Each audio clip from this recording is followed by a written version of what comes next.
Ти как се казваш? Здравейте, аз се казвам Поли и съм от град София. Къде живееш? Искате ли малко да си...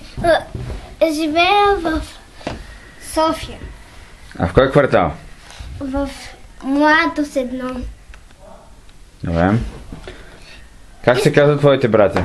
Моите братя се казват Тео и Джим. Кой е Тео?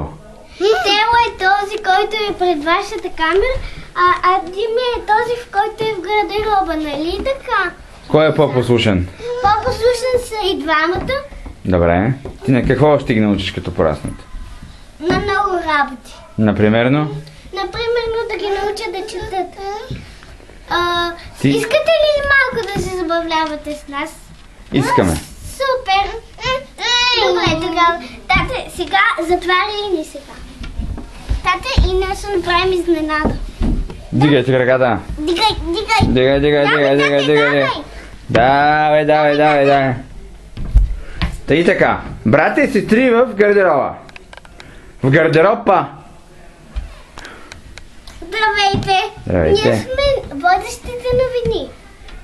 Какво ще се случи тази вечер? Днес в Турция е имало много ракети и чудеса. Защото свърши инджи.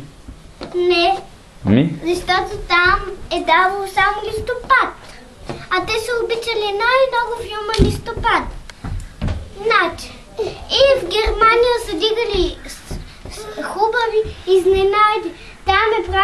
Там е имало купон, защото един човек, който се казва Румян, имаше рожден ден. Къде го празнувахте рождения ден? Рождения ден бяха го празнували в неговата къща на име... Вила Великула. Не. Вила Винифера. На име Зло куче. Друго куче. И това бяха водещите новини. Благодаря ви, затваряйте канала, приберете се. Давай, Айде, до утре, чао.